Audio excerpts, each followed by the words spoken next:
Hello everybody, welcome to this month's keynote. I've been promising that we are continuing to get more and more better with all of these, and we're bringing in more and more great knowledge and content to serve you, the community, because that's exactly what Mentorfish is all about, bringing you the best of the best. And I'm not going to waste very much time at all because, as you can see already, we have a very, very, very special guest with us this month, and we are in the middle of a no drift challenge, and from the book of Outwitting the Devil, Napoleon Hill and Sharon Lechter. And I thought, man, I had this dream. I thought, man, this book has been so powerful for me, and I've been using it so much in my life, so I thought I had to create this challenge for the community, and then this thought went through my mind. How unbelievable would it be if we could have Sharon Lechter come in and just share with us some thoughts on your journey with this topic and what the experience was and what we can create value. And so we had another member graciously introduce us, and we met on the phone, and you so graciously accepted. So I want to introduce Sharon Lechter to the Mentorfish community. Well, thank you so much. It's an honor to be here because it's exciting to see this book actually start having the potential that I thought it would. So yeah, it's been phenomenal, and I've shared with you a little bit personally now. I've read many books, and in the Mentorfish community we have over 2,300 members all over the world, and these just aren't any members. These are people that want to move themselves forward, whether it be in their business, their life, their relationships. We call it the 5 areas of true abundance, and accomplish balance in their life, which of course this whole book talks about how the devil will rob us of those things, and Napoleon Hill does a phenomenal job. But when I read it, it literally shook me. And I've been around the block, which I know you have as well, and read a lot of great books, been a lot of great trainings, met a lot of great people, but something about this book just jumped out at me. And I know you've been a part of some very big things, co-authored Rich Dad, Poor Dad, all the Rich Dad series, and some other great things as well. But just spend a few moments if you would, because I know they want to know, because I like to know. How did you get involved with such a wonderful project in Napoleon Hill? I mean, what were you thinking? It's been hidden for 75 years. it was a pretty incredible transformation for me as well. As you said, I've been involved with Rich Dad, Poor Dad, all the Rich Dad books, and just really been humbled and honored to be part of a success story in the personal finance arena. But I read Think and Grow Rich when I was 19. So when I got that phone call, which was March 20th, 2008, from the Napoleon Hill Foundation, and they said, Sharon, we really want your help in a project that we're doing. And that was 3 feet from gold. But then as we were developing that book, the month we were about to release it, they called me, Don Green, and he is the CEO of the Napoleon Hill Foundation. He said, Sharon, I have this manuscript. It's been sitting in a vault for 73 years, and I'm not quite sure what to do with it. So that's not just clever marketing. No. This thing had been sitting, literally being hid for 73 years. Yes. And he said, we'd really like for you to look at it and see what you think. And I said, oh, great. What's it called? Outwitting the Devil. I went, oh, well, okay, send it to me. I'll look at it. And I get it, and I still remember opening the envelope because it was just a stack of Xerox pieces of paper. Wow. And with a big rubber band around it. And I looked at it, it says, Outwitting the Devil. And I'm going, oh, this is a hot potato. Who wants that kind of negativity? The devil. Ooh. And then that evening, I read it. And a tremendous sense of calm came over me. It was like, it was so powerful. I was only probably the 4th or 5th person ever to have read it. Because when Napoleon Hill wrote it, he wrote it the year after he published Think and Grow Rich. So Think and Grow Rich was published in '37, and as I'm sure your team all knows, it was his life's work. Mm-hmm. It was 25 years of research and study. And yet when he released it in 1937, he was in a very down time in his life, very depressed, because he said, even though people will read this and they know what they need to do to be successful, they still won't do it. Now, does that ring true? That's absolutely true. People always say, Keith, what is it you do? And I always say this, I help people discover why they're not doing what they already know to do. Mm-hmm. And so when he came out with Think and Grow Rich, it was an instant success. And of course, as you know, 100 million of them have been sold. It's the foundational work in personal development and personal transformation. Many of them are very familiar with that book as well, Sharon, because it's the book that we recommend out of the gate in our Greatness Bootcamp. It's the #1 book that we recommend, Think and Grow Rich, to anybody who wants to unlock their greatness. Yes. So a lot of them have read it and have participated with the It is a fabulous book. Yes. But when I read it, it really, at 19, it kind of opened up the idea channels. Things in public school sometimes our creativity gets shut down a little bit. And Think and Grow Rich lets you open those channels back up. And I didn't even realize the impact it had on me until years later in my life. But when I read Outwitting the Devil, you could see the next chapter. Hill really reveals his own struggles as he did this 25-year journey, he shares the other side of the story. And he shares how he had his own successes, he had his own failures, and then he talked about what held him back. And so Outwitting the Devil was a very, very clever way for him to explain this revelation he had. And he says right in the book, you can determine if you think I'm talking to the real devil, right, or an imaginary devil. It doesn't matter to me. You're the reader. You're in the driver's seat. You can decide whether it's the real devil or an imaginary devil. The issue is, will you get any value from it? Absolutely. And anything that keeps you from walking in your potential and your greatness is a devil, no matter what you want to call it, even the negative stories that we have or the fear. But when I read the book and I was reading some of what you were sharing about how Napoleon Hill was in the struggle, that blew my mind. One, he was being so authentic, knowing that Think and Grow Rich had already been written and was out and doing it. But then he came back and said, you know what, even I was struggling with these things. And if I'm struggling with them, then I'm sure everybody else must be struggling with them as well. And he was so authentic. And that was, for me, the comparison, because here I am, loving Think and Grow Rich, learned everything from Napoleon Hill over the years. And now I'm finding out, hey, this guy struggles just like I struggle. For me, that was powerful. Yeah, well, he was so authentic, it scared his wife to death, because she worked for the Methodist Church. And so she reads the book, and she says, there's no way you're going to publish this book. It's going to you're going to put it away. That's why it was hidden? Yeah. And then as you read the book, there's a section in there, and the book is set up as an interview. If you think about the movie A Few Good Men, yes, and the guy's on the witness stand, and he says, you can't handle the truth. That's my vision of what this book looks like. He's got the devil on the interrogation stand, and he's so Napoleon Hill's Tom Cruise. Yes, yes. And the devil's Jack Nicholson. Yeah, that's right. Okay. That's right. And so, in fact, we were talking about a potential movie. Those are the wow, what a great cast, right? But the bottom line is he reveals these things in a way that really gets you engaged from a standpoint of those self-limiting beliefs, that fear and that criticism. And even in the middle of the book, as he's interrogating the devil, he says, why aren't you worried? I'm going to give away all your secrets. You're not going to be able to hold on to all these souls. And the devil says, no. You're going to be prevented from publishing this manuscript. And when I got to that point in the book, again, I'm the fourth or fifth person to ever read it. It's been sitting in a vault for 73 years, and I read that. Wow. Indeed, it was prevented from being published. That gave me goosebumps. It did. Give me goosebumps. Oh, chill ran it up. It still does. I reread the book all the time, and I go, wow. And so, indeed, it's sad because he died in 1970. Okay. His wife died in 1984, but her sister, who honored her sister's wishes, died 3 years ago. And that's when the manuscript was given to the foundation.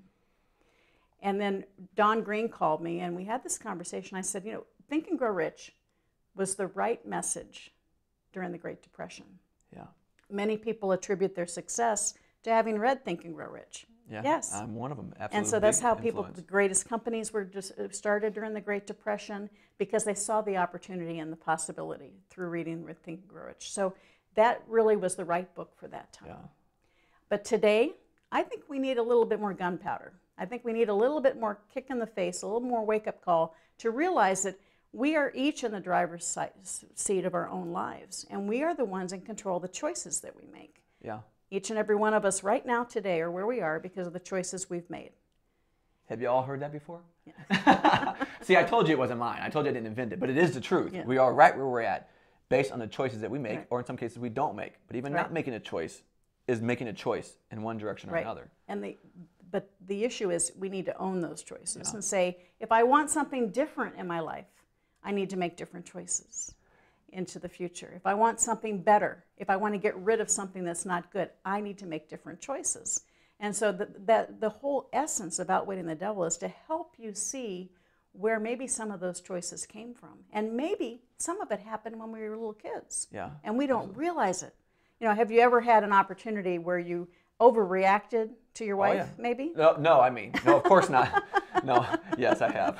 And so it's like, well, where did that... I said yes, Michelle. Yeah, where did that come from? And so sometimes we have experiences as a child that imprint, and we don't realize that it impacts how we move forward as an adult. Absolutely. And so this book helps you actually look at that. And once you expose it and you look at it, you can move forward. Now, when you read this book, and if it's okay, I'm going to ask kind of an authentic question, because when I read this book, and we teach very similar leadership principles. You know, there's events that take place, then we make up a story to those events, and those stories get stuck in our foundation, and then those stories produce results, sometimes for us and sometimes against us. And so I've been around that, but there's things that when I read this book, that it even shined a light, is the analogy I see, that kind of like shine a light into the corner of my cave or of my life, and I still saw things, which I know I have a couple topics I definitely want you to mention a few things on, but I saw some things that even now today, and it was 4 months ago now that I read that book.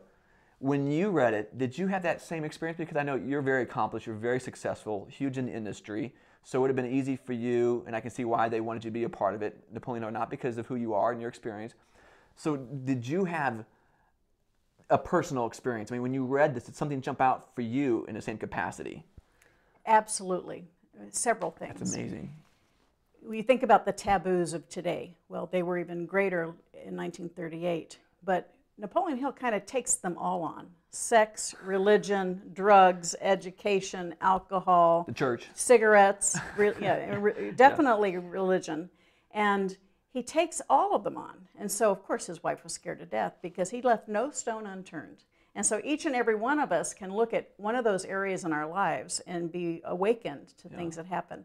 And the thing about the religion, which of course some people say, oh, outwitting the devil, they don't, but he doesn't take on religion itself. He takes on your religious leaders, trainers. Was your religious faith based in faith or fear? That's a big difference. Yes, and so I share my own personal story because it was hugely revealing to me. I, as a teenager, went to church 4 or 5 times a week. I was raised in the Southern Baptist Church. Got it. And I still remember one of our pastors who scared me to death. Senior in high school, he told me, there's no chance you're going to go to hell.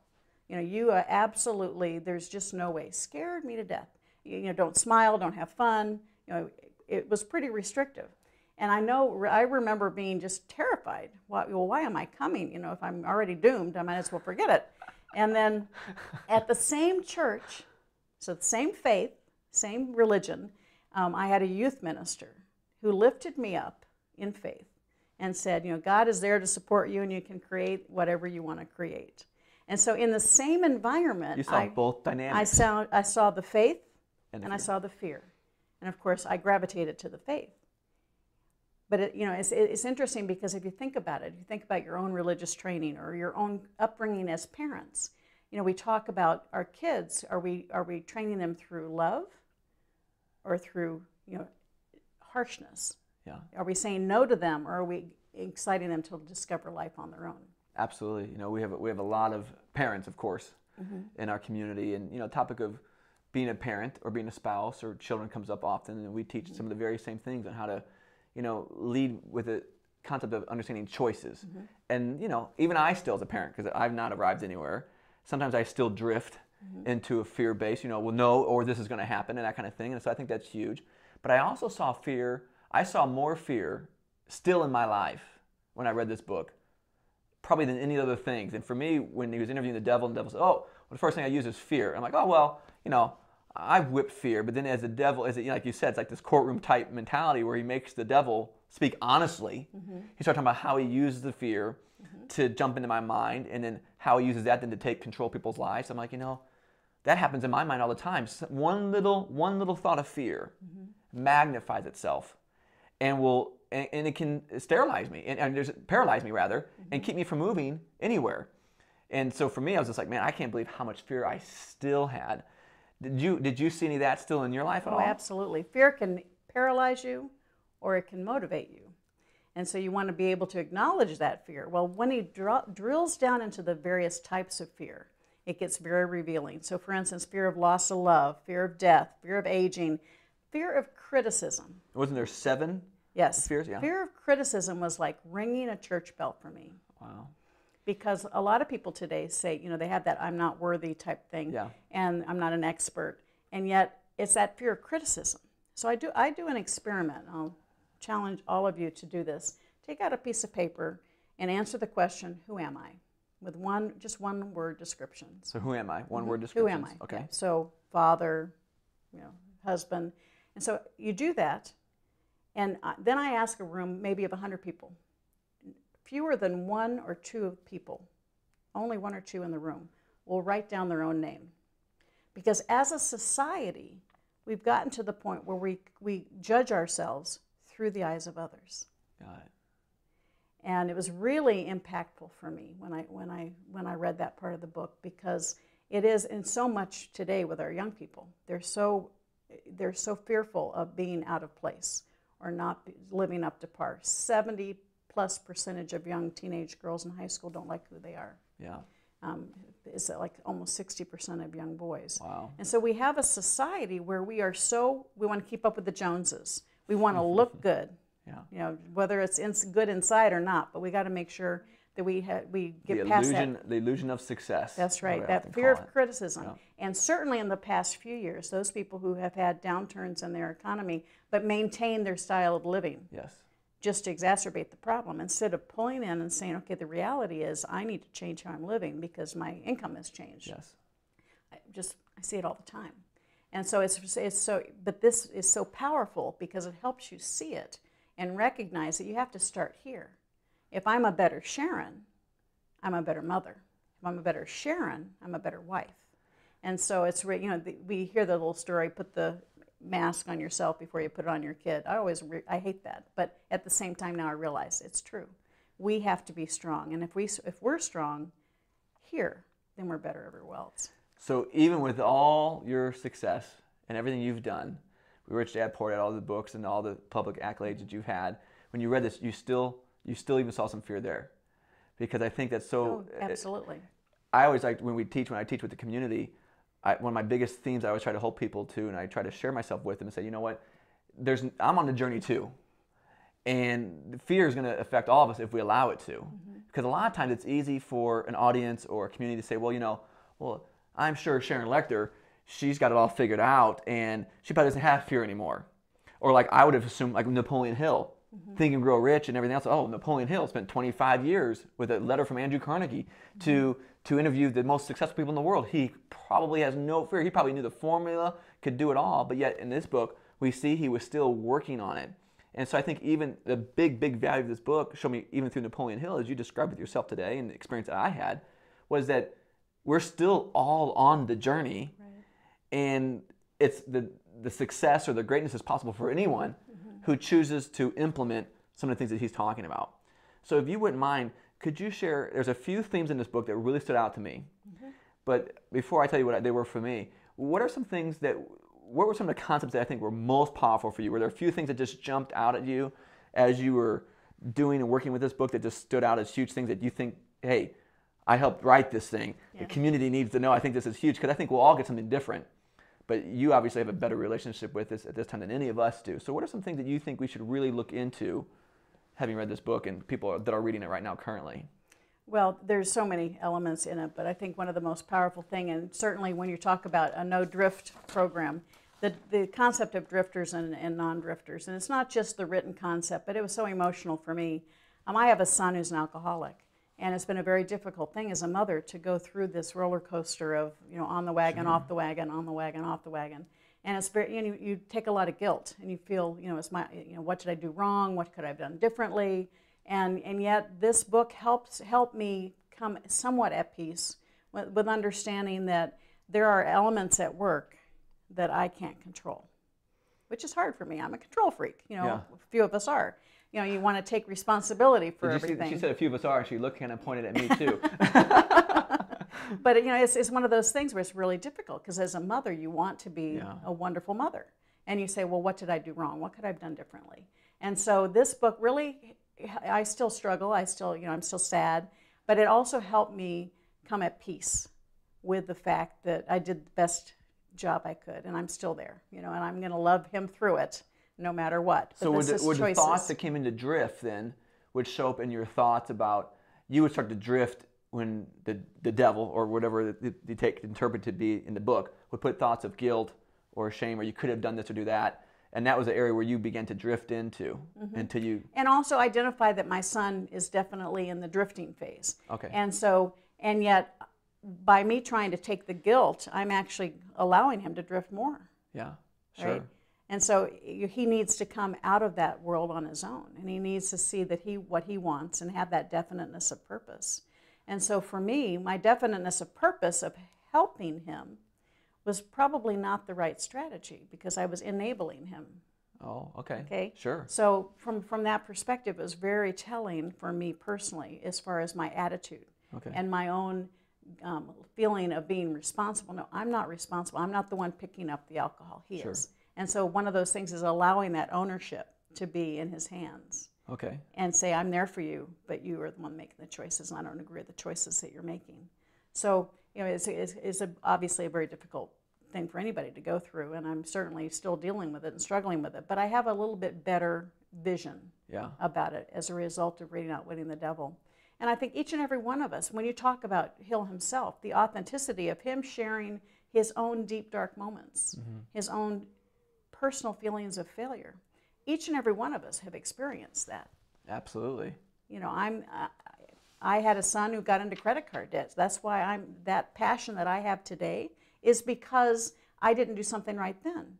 I taught him about money, but when I learned about money, there weren't credit cards. So he goes off to college in 1992 and gets into credit card debt, and I was furious at myself, more so than at him. I was mad at him too. Yeah.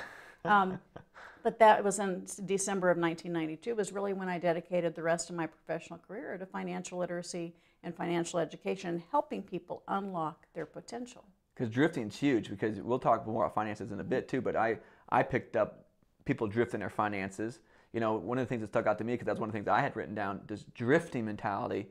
I had read an article maybe 2 years ago from the Harvard Business School, and it was an article on drifting in a different context, though. It was talking about companies that start out with a mission or a cause or a passion, and as they grow or success or revenues come in, that they drift from their original purpose.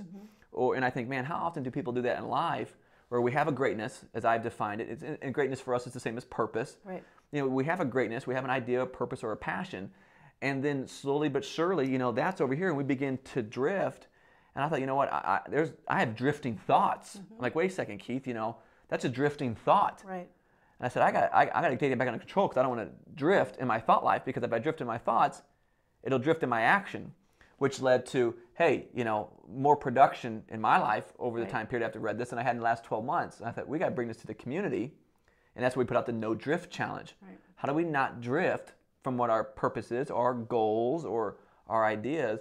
But you've probably seen as much as anybody that, especially in today's society, in business, entrepreneurship, even in families, drifting is one of the biggest things that needs to be addressed. Well, and you're so right. And this, you actually, when you first read the drifting section, you can start feeling like, oh my God, I'm horrible. But imagine a zigzag fence. Yeah. Okay. Each and every one of us drifts from time to time. The issue is, can we get back on course? So if there are sailors in your group, you seldom go from one point to the other in a straight line unless you have your motor running. Exactly. Right? Sailboats, exactly. Yeah, that's right, for sailboats. So you tack and you tack and you tack, but you know where you're going. And as my father told me, a map is useless if you don't know where you are and where you want to go. And so the whole concept of drifting is, yes, we tend to get off track. But if we know what our ultimate goal is, we know that definite purpose, then we can self-correct. Yes. And that's the element that doesn't happen with a lot of people, because they don't have that long-term goal. And so they get off course and they don't know how to recorrect because they don't have that long-term goal. And so that's the element that we want to bring so forefront to people. Say, it's okay to make a bad decision, to make a bad choice. The issue is, don't allow that to define you. That's good. Yeah. I like to take notes too, so. I mean, I try to, my interpretation of it is the analogy of your car. You're in the driver's seat of your own life. You got a giant windshield, so you can make any choice you want. You have the opportunity to do anything you want, right? You've got the steering wheel, you've got the pedal, you've got the windshield. But the reason you have a very small rearview mirror is that you are to learn from the past, but not live on it. Not let the past define you, but let you learn from the mistakes that you've made in the past. Learn from the past, but don't live on or in the past. Right. Okay, I like that. I hope you all are writing this down too. You know me well enough to know by now I take notes sometimes too during the interviews. because those are things that we get stuck in. Right. One of the things I noticed about the drift too is some people, as the interview describes so effectively well, aren't even aware that they're drifting. Right. And so for me, I thought, man, we talk about awareness or insight. How powerful is it to be able to have a tool? Because it was just something the way Napoleon Hill's, either, in my opinion, because I know the books that left it up to us to decide with the interview, either he's extremely brilliant and he just thought of the most unbelievable way to help people see the truth spoken from what most people blame as the enemy or somebody that would discourage you, or he really did have some type of experience where he interviewed the devil, but he was hearing it from the devil's mouth, even though some of it I've heard before, it just rang to him as somebody tell me the recipe on how they were going to cause me to drift and keep me from seeing it. And so I really felt like I had the insight that Napoleon Hill, I believe, obviously with his purpose, and yours, of course, in helping in putting it together, to help people say, wait a second, I maybe didn't see every little ingredient, but I see the recipe now that has been put in my life that's causing me to drift. And it kind of, it's like once I grabbed onto it and pulled it, it was like that little yarn, once you pull on it, it can unravel the whole sweater. Well, the awareness of the drifting concept and seeing it helped me just pull the string on. I'm like, wait a second, I'm not even going down that direction at all, because that is a drift. Maybe I wasn't even aware, but now I do, and I'm not drifting. And I got that from that. Well, I want to highlight something that I think a lot of people they know it, but they don't realize the power of it. If you go back to Think and Grow Rich, 25 years of study, the power of Think and Grow Rich is there because it is a synthesis. It's like a term paper of college. Yeah. He went and talked to 500 of the most successful people in the world and thousands of unsuccessful people that felt unsuccessful. And so from that, he got this thesis of success. And that's the power of Think and Grow Rich. It's not one man's opinion. Right. It's not one man's philosophy. It is, in essence, the synthesis of all successful people, and he boiled down to the formula, which was what Andrew Carnegie asked him to do. Well, after that 25-year mission, the very next year, 1938, he did this in a few months. So again, it was a download of the brilliance that he'd learned along the way about why other people aren't as successful. So you see, this is the yin and the yang. This was the success formula, and this is what's going to keep you from achieving it. And when he actually published Think and Grow Rich, he was depressed. He says, even though people know what to do, they don't. And so that's what he said. He felt compelled to write Outwitting the Devil. It was like a download for him. It was cathartic to say, okay, this is what you need to do to get out of it. And of course, it was held back and it didn't come out. But I think this is so much more powerful in today's environment because many people today have been paralyzed because of what's happened in the economy. They were on the fast track, and then the track disappeared. Well, that's what happened in 1929. Yes. I mean, I'll leave it up for other people's opinion if it's as bad now as it was then, or different things, or where it could go. But that's where a lot of people feel they're at right now, in a depression. Right. Well, when I first got the book, I said, "Gosh, it's so appropriate for today's environment." And yet he wrote it in 1938. And so I actually did a study of the world then and the world now. And you talk about cost of living. Well, the house back there was $1,200. Today it's $328,000 the average. The median income, and a new car was $700 back then. Yeah, today that's I'll order a few not of those. $700. Right. So you look at it and go, oh gosh, is that going to really relate to people today? And then I start looking at headlines back then. And the headlines is, unemployment at an all-time high. Guess what? They just announced this morning, as a matter of fact, that we are now the longest running, highest unemployment on record. Wow. And so we've got, then it was about the economy being in the toilet now. Well, guess what? Our economy's back there today. Incredible comparisons. And there's a headline that says, receivership at a bank. See, we've seen that one a few times, haven't we? So the element of what the world was like in the economic environment then and now was so similar. Yeah. And totally fear-based. That's and true. And it's those people that can take that fear. We all have fear. The issue is to say, I have it, but it's not going to hold me back. Yes. I'm going to act. We talk about the word courage. Courage, I don't believe, is the absence of fear. Courage is the ability to act in spite of fear. Okay. All right, and so do you have the decision of where you want to go, and you are going to get there. Because see, I've met people that think if they have fear, they've lost the game, or they're weak, or oh, I got fear, so this must not be for me, or I'm not gonna be able to handle it. So it's not whether we have fear or not, because we'll all have some type of interaction with it. But courage is the ability to feel it and then continue. Well, you know, the number 7 issue for outwitting the devil, the very last one is caution. Kind of sounds like a downer, right? No, caution means take a moment and say, is what I'm about to do going to help me get to my goal? Or is it going to help the recipient get to their goal? The email that I want to send or the text message that I want to send. Is it going to add value? Is it going to propel me to success or propel the recipient to success? And if the answer is yes, then do it. But if the answer is, well, not really, by all means, don't do it. We've all got way too much stuff going on in our worlds. Yeah. Let's see if we can all get to the point where we act in a positive manner, where we help people, help ourselves, then we can really turn the economy around. Yeah, I agree with that. And I think it's one of the reasons why I'm so passionate about this book. I mean, economy is part of it, and I think that'll shift. But I think, like you said, you started with yourself. We have to start with ourselves. And when we stop drifting ourselves, and then we get, like you said, Napoleon Hill interviewed a collective sum of people, which is one reason why this is so accurate, because it's not just one man's thoughts. This was part of his continual learning and education of all these successful people. But it was a collective deal. And if we can, as individuals, unlock our greatness and not drift, then what could we do as a collective group? And then things like the economy, families, the family unit, financial literacy, all these different things that we want helping and contribution begins to move forward, which is one of the reasons why I'm passionate about this book, and you've shared with me how passionate you are about it. And that's an exciting thing, because this book has a lot of powerful principles in it that I think even if we get as a community, that's why I've encouraged you to read it so often. You may say, Keith, it's just me. Well, it has to start with just us. And then it begins to move and grow and creates those individual movements, create a momentum.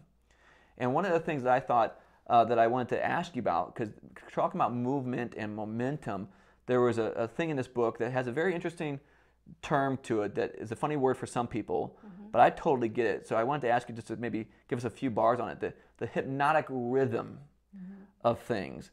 I have some thoughts on it, of course, but they're not here to hear me today. We want to hear from you. What was your take on that? How does that show up in our lives, and what are your thoughts on that for us? Well, hypnotic rhythm, as described by Hill in the book, is in essence, if you start doing the bad things, and then you start drifting in the wrong direction and you don't get back on course, it becomes almost a habit, a pattern. And so you get lulled into this inappropriate path. And he says, well, maybe we need a course change. And that hypnotic rhythm can actually act in support of you as well. We've all heard the comment, the rich get richer. Yes. Well, when we talk about these 7 ways you can get rid of the evilness and get rid of the devil in your life, as Hill explains in the book. And the first one is definiteness of purpose, mastery over self, controlling your environment, learning from adversity, controlling how you spend your time. And the 6th one is harmony. Well, if you do the first 5, and you start doing them on a regular basis, it becomes a habit. We've all read that it takes 3 weeks to establish a new habit. I've learned Maxwell Maltz. Yeah, in my case, I think it's closer to 2 years. But and so when you start doing those first 5 things, as far as having that goal, creating a little self-discipline, really analyzing the environment that you allow yourself to be in, analyze how you're spending your time, and put those mistakes that you made in the rearview mirror. Sure. Not baggage.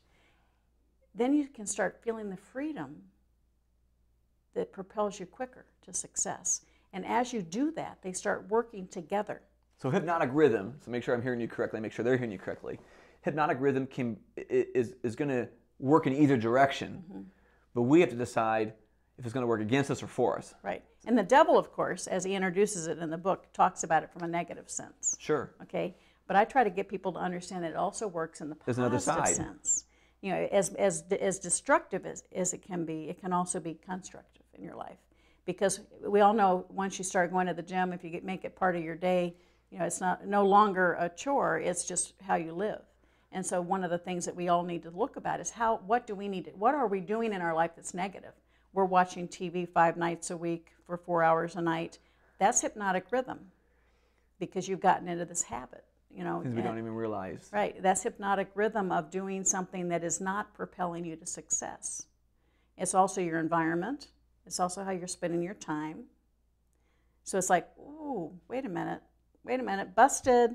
I better look at what I'm doing. How am I spending my time? What's my environment? And I really try to wake people up about the environment side of things. So if we imagine the walking into the funeral of a 5-year-old, okay, immediately your whole body, you can feel that depression, that sadness. You don't even have to be there physically, just in your mind.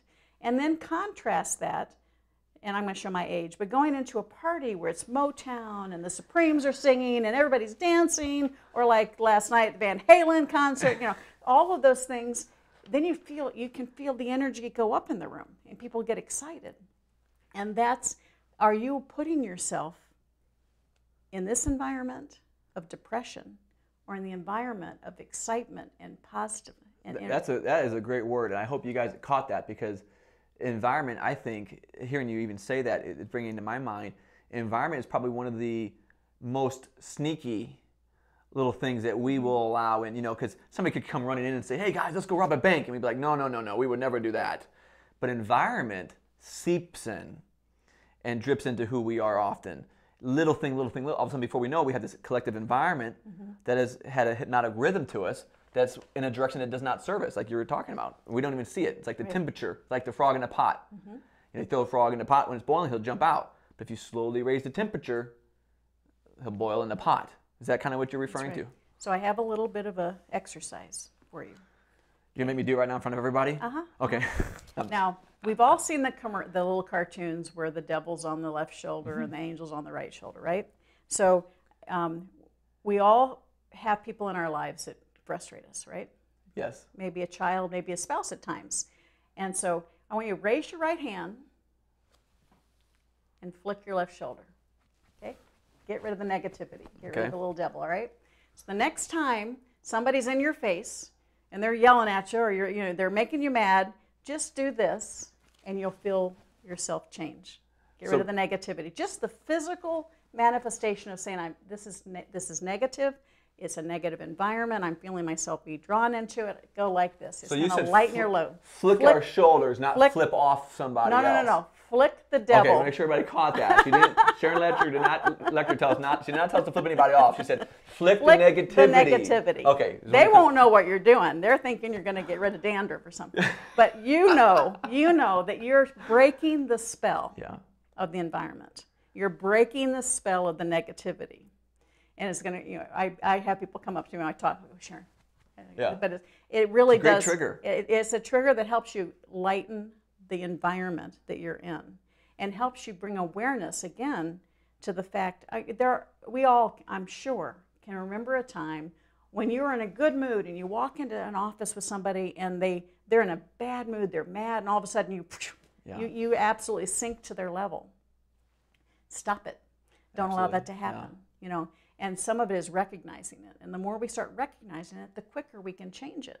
And then it works in the other direction too, correct? Because if we can change our environment and put things that are opposite of those things that would encourage us or whatever, then that will become a hypnotic rhythm for us as well, because the environment is very, very key to producing results, but then it'll be working for us in the direction that serves us, not against us. And then you're going to start attracting people who see your energy, see the positive environment that you're creating.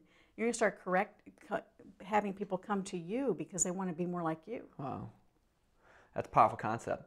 So, because I want you to talk back here in a minute, the seven things, I want you to cover those in a moment, but this other thing around definiteness of purpose, that's hard to say, number one. Definiteness, we had a huge discussion, is it definiteness of purpose, which for me I call greatness. How important has that been to you? And I know it's here, so obviously I know it's important, but even you personally in your life, because it says in here that for those that think for themselves, for those that have a definiteness of purpose, the devil's tricks and deceptions will be useless against them. And so maybe in your life or in your experience, because you have a lot of great experience in leadership and training and all this kind of things, where have you seen that either protect you, or if you've lost focus on it, the price that you paid, or in other people that you've experienced? How important is that definiteness of purpose? It's essential. It's critical. Essential. It's essential here. As an example, as we built the Rich Dad organization, now I told you in 1992 I dedicated my professional career to financial literacy. It was because of my desire to provide cost-affordable tools for young people, women, entrepreneurs, families. That was my passion. Okay. And so in 2007, the company, Rich Dad, had kind of gotten off track of what my personal mission was no longer aligned with where we were going as a company. Sure. And so it was a realization and a dawning of, what am I doing? I'm not being true to what I truly want to accomplish. Okay. And that's when I chose to leave the Rich Dad organization. And so all of us we do get off course. Particularly when you're being successful off course, it's a whole lot easier to stay off course. Yeah. But then it's like, okay, am I being true to who I really am? Am I being true to my own integrity as to what I want to accomplish with my life? And so that's an issue that, again, knowing what you want, and that is definiteness. How's that? I'll help you. Oh, that's even better. Definiteness. Okay, definiteness of purpose. That means having a goal and always having that in your vision and knowing that that's where you want to go. And that's what the devil says. I can't sway them. I don't even waste my time with them. He says, because the others, the people that are drifters, they're easily swayed. Go with the flow. We can all think of somebody right now in our mind that follows that description. Am I supposed to say names right now? Yeah. I'm going to jump to you. Somebody that's kind of off purpose and that you worry about them all the time. Yeah. And we think about in our lives as we're talking about these individuals that are literally right now sitting on a fence. They don't know what to do. They've been downsized, outsized, right-sized, and they're like paralyzed. And I'm sure this has never happened to you, but I've had people where you talk to, you're blue in the face, and they're just not hearing you, right? Of course. Does that ever happen to you? I always tell people whenever that happens with people outside the room. Nobody ever inside the room, but we all know somebody like that outside the room or outside of our community. But this is very good content that we can share with somebody we know very well. But sometimes, and usually it's a family member. Well, and sometimes I'm looking at the person in the mirror. Mm-hmm. Sometimes it's me. That's right. And so you sit there and you go, okay, they're just not hearing me. I don't understand it. Well, this might be the right gift for them. Absolutely. Because that's the kick in the pants they might need to actually wake up on their own. I mean, that discovery, again, it has to come from within. Because what happens is when you're talking to them and they're sitting on the fence, it might just put them in a worse position because now they feel that fear of criticism. Right. That We're fear of tripping criticism. something in them or right. The resistance comes up sometimes. Yeah, I'm hopeless. Well, I guess I'm even more hopeless because she's yelling at me. So part of it is we've got to give them the opportunity to make that self-discovery and see that light at the end of the tunnel. And when they see you have that light around you, at first, yes, they might be jealous.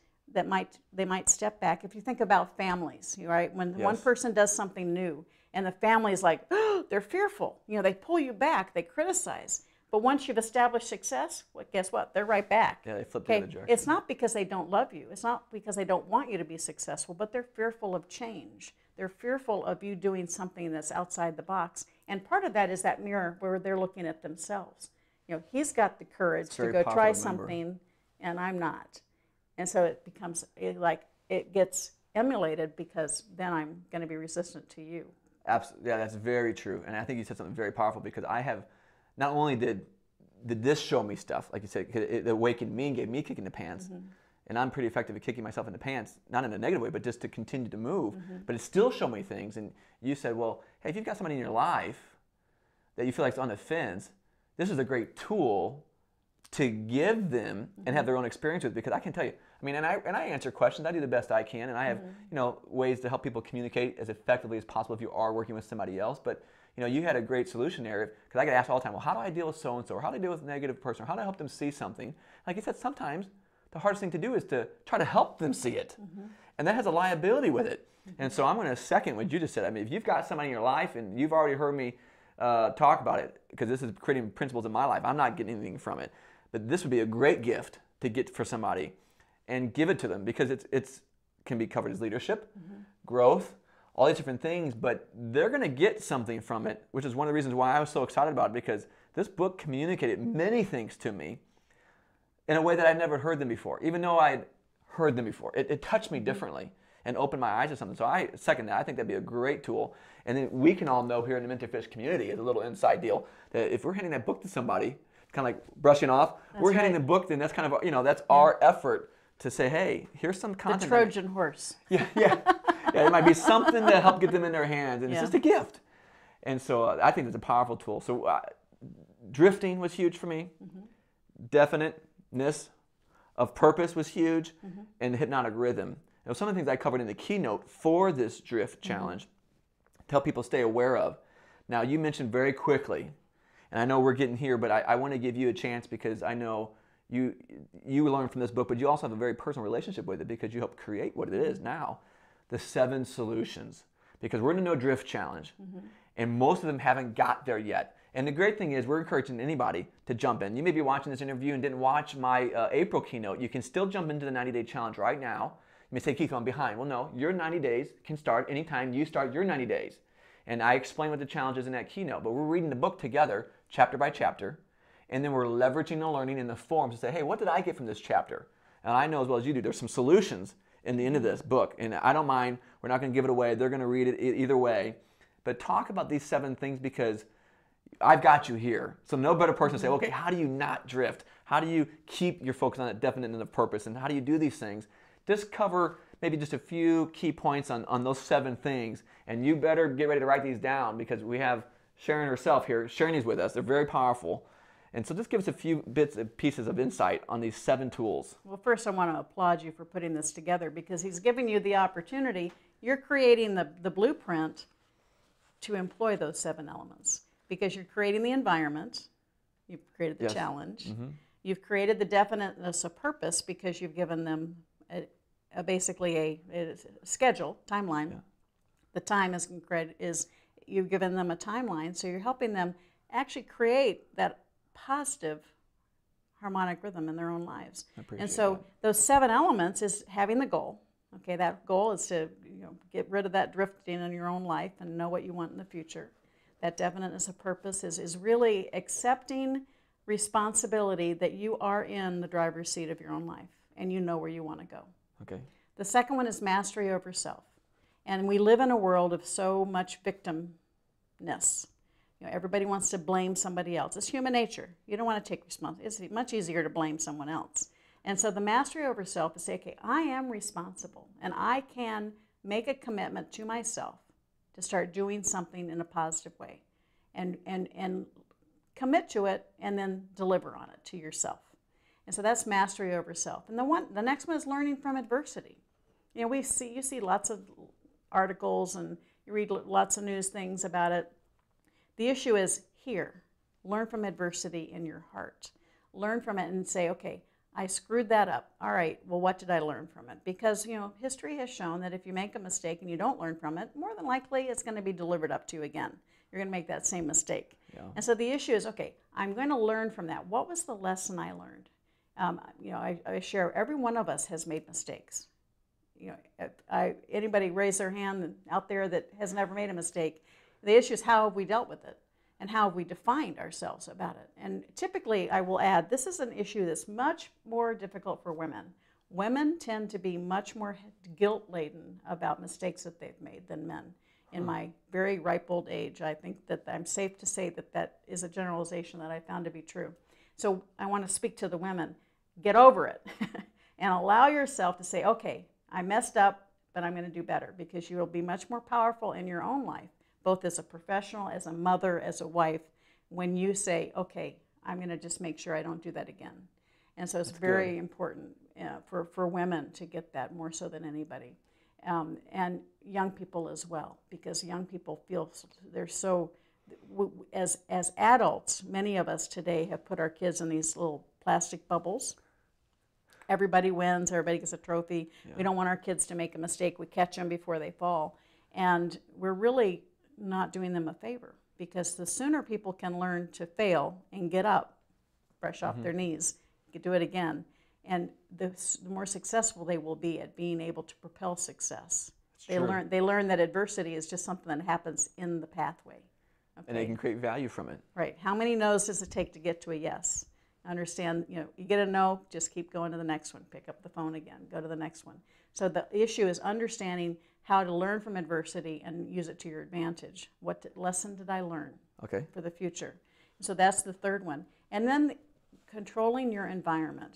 We pretty much discussed that, but understand when you're down in the dumps, stop. Say, okay, where am I right now? I'm obviously in an area that's allowing me to be in this depression, so maybe I need to change what I'm doing. Where am I? Let's change my environment.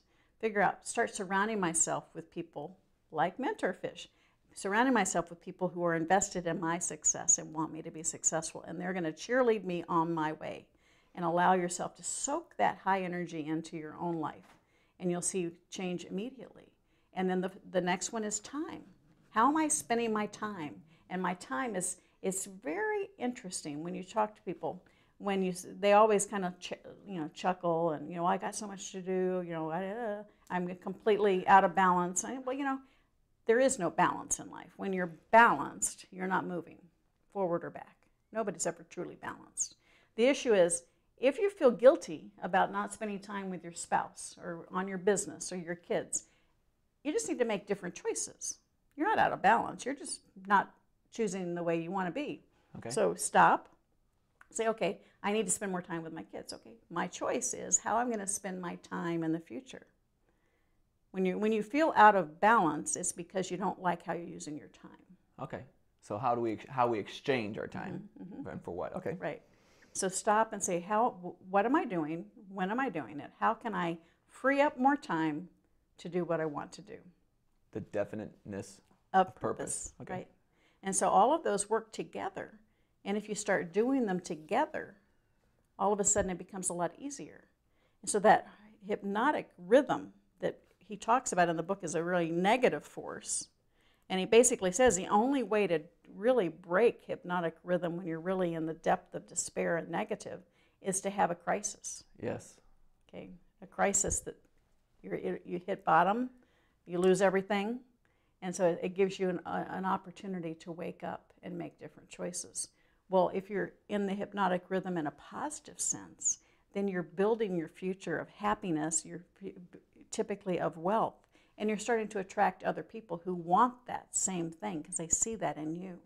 So you become a magnetic personality. You become magnetic in the fact that people want to be around you because you're successful, you're happy, you have a good environment.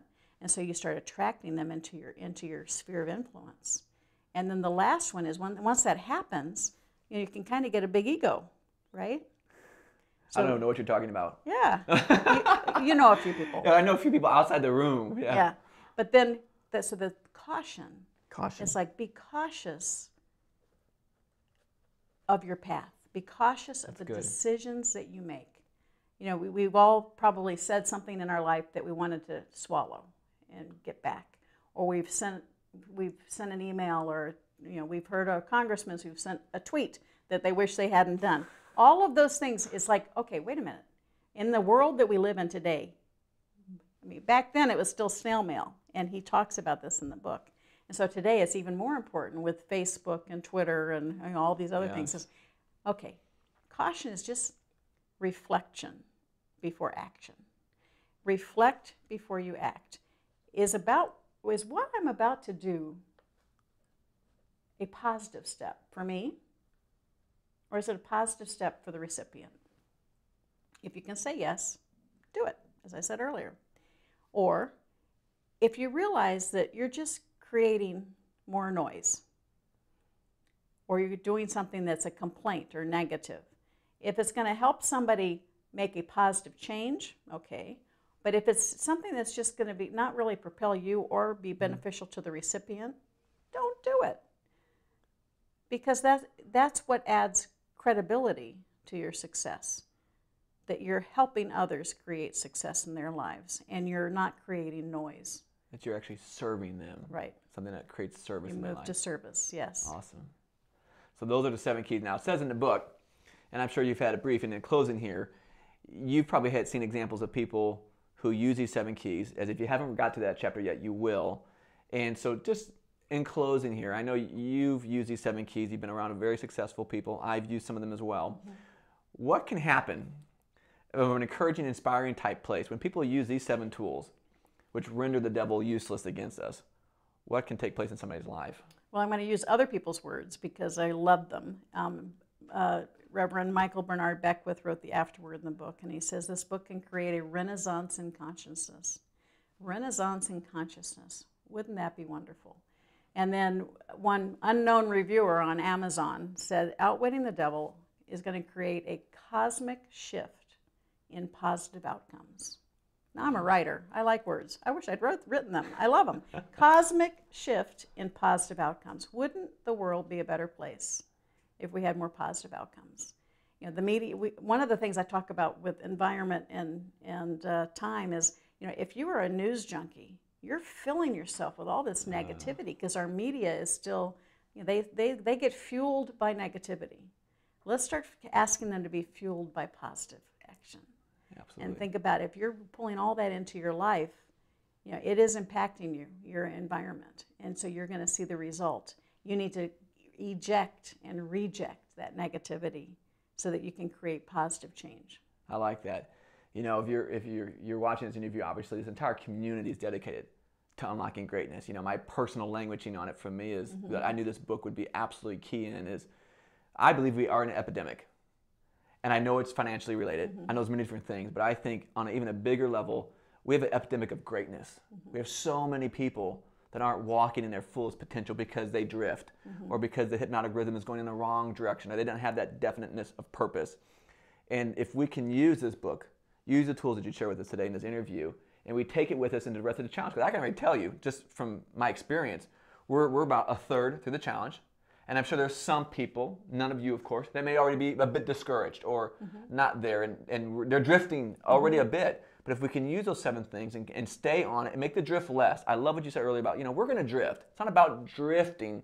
It's about how can we notice and get back on path. And so I believe using these 7 principles, and I just can't tell you how appreciative I am that you came up and shared your time with us, because I think it shows the passion for the power of the book, shows the passion that you have for people. And we use these principles, we're going to unlock the greatness. And that's all this world needs, is some more greatness for people like you and I and the people that are here in the community to walk in that and do what your greatness is. It may be different than hers or mine, but then when we walk into it, we're going to make a positive change. And you know, and I know you tease, and I'm serious, and I send you an email talking about it. I'm foolish enough to believe that we can change the world. And I'm here to tell you firsthand, and she's not paying me a $20 bill when we get done with this. I believe this book is one of the top books that I've ever read in my life that will help do that. And so that's why we did the No Drift Challenge. That's why I was just excited about it, and I wanted to invite you up. And I know you have a lot of things going on. She absolutely does, and I appreciate you so much taking the time to not only invest into me, and I know you spent time with my wife and I last night as well, to make sure that we know what the principles are, to make sure we're not drifting, and that taking time now to be in the community and just to re-encourage us not to drift, and that greatness is possible. It's just been a real treat. So I can't tell you how humbled I am that you took the time to be here, and I just want to thank you for myself and the community. Well, thank you. It's an honor for me to be here. And part of the choices that I make are making sure that my environment is with people that I believe are creating positive change. So I was excited to come, and I want to congratulate all of you on what you're doing, because it isn't a fast-paced road. It is a way of adopting a new way of thinking. Yeah. It shouldn't be a new way of thinking, but it is, because our world has gotten in such a crazy state that we can create positive change. And by doing that, and as you create success, there's also that fear of success. Yeah. Right? He doesn't pull that out here, but I think in today's world, there's that once you become successful, there's like guilt. Oh, I'm too successful, maybe, you know. And that's where service comes in. Yeah. And that's what you and I have been talking about, that the power of service to others. And you can serve more the more successful you become. Absolutely. And so I challenge everybody to get, drifting is okay every once in a while, but get back on purpose, have that goal, and as you create success, share it and serve others, because that's how we expand it. And I thank you for sharing the book, because that's my goal. That's why I'm here. I want each and every one of you, you have the same circle of influence that you can do just like Keith has. Share the book with all of your friends, because it really is a powerful tool that I believe can make a significant change in people's lives. I agree 100%. and I'm going to get you to autograph mine before you go, if that's all right. I'd be happy to. All right. Well, we appreciate all of you. I told you this would be a wonderful keynote. You're going to want to watch it again, and I thank you for being here with us for this webcast, and there will be more to come, so stay tuned. If there's anything that we can do as a company to serve you more, please don't hesitate to let us know how we can do that. That's what we're about. We're going to serve more this year than we've ever served before, and I just want to tell you how much I appreciate you being a part of Mentorfish. We will talk again soon. Have a great evening. God bless you.